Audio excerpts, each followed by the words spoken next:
What up, world? It is your health and wellness accountability partner, your sister on the journey, here to inspire the uninspired beauty and help her get excited about her life, your girl, Kind K.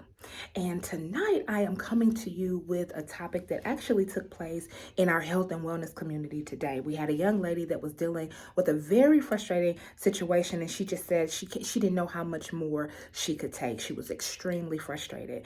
And it just lit off a light bulb in my head to say, feel that emotion. So what do you do when you're frustrated? That's what we're talking about tonight. What do you do? How do you handle frustrating situations, right?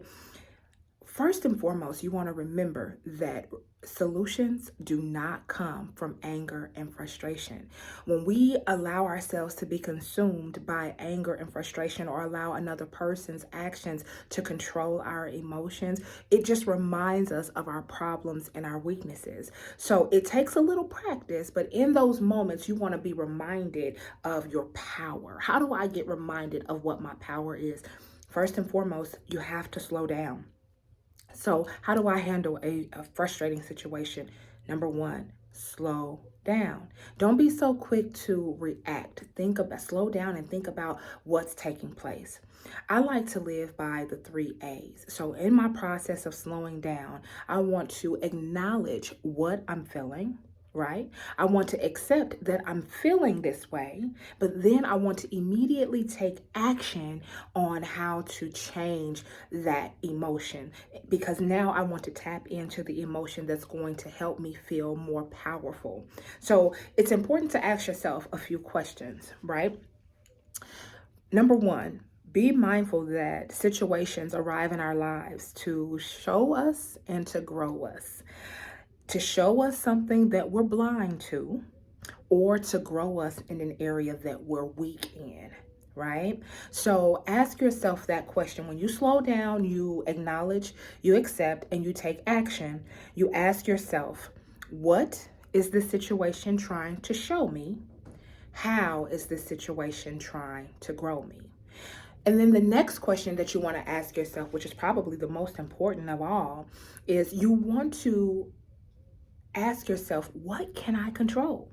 And I'm willing to bet 100 out of 100, the only thing that you can control in those moments, in those angry and frustrating situations, is yourself, right? And so whatever you can control, you give that over to your higher power, or you leave it to whatever situation, to whatever person, whatever, and you move on. You control what you control. In the corporate world, they say control your controllables, right? So again, just recapping, you want to ask yourself, what is the situation trying to show me? How is the situation trying to grow me? And then you want to remind yourself, what can I control? And control the controllable. But what do you do in the meantime? Because this is a practice. This is something that does not happen overnight. Sometimes things catch us off guard. That man, those kids, that job, that boss, bad traffic, whatever. We find ourselves in frustrating situations all the time.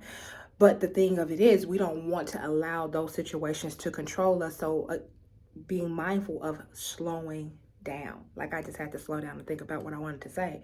We have to remember to slow down. But here's another thing that you can do in the meantime, right? Get a list of affirmations. Affirmations help to train our brain to speak what we seek until we see what we say, right? So you write down these affirmations. I know for me, one of my biggest things has been my confidence, has been, my features, has been the way I feel about myself, or my living situation, me living in the home of my dreams and having a successful career. So when I find myself in frustrating moments because I don't feel like things are happening on my timeline, my affirmations have become, I am living the life I love. I am loving the life I live. I am grateful for my life.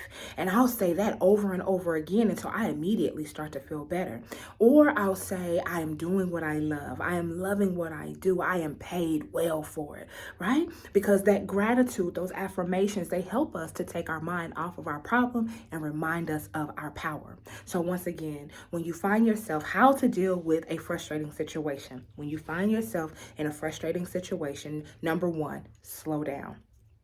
That way you can assess the situation, acknowledge the emotion, accept how you're feeling, but then immediately take action to change that. How do I change that? Ask yourself 3 questions. Number 1, what is the situation trying to show me? Number 2, how is the situation trying to grow me? Number 3, what can I control? Control your controllables, and then utilize your list of affirmations to combat that negative feeling, those negative thoughts, right? So this is the end. I don't ever want to keep you longer than I have to. I hope you enjoyed it. I hope you got something from it. This is not a monologue where I'm just talking to myself. As my girl Lisa Nichols would say, this is a dialogue. I want to hear back from you. I want to hear what your takeaways were. I want to hear what nuggets I was able to drop and where you dipped your nugget, or what things you maybe wrote down, so that we can build together, so that we can get better together. That's what this is all about. And remember to stay dope, to be disciplined, optimistic, patient, and efficient as you fight intentionally toward your transformation. Until the next time, it's your girl Kind K signing off.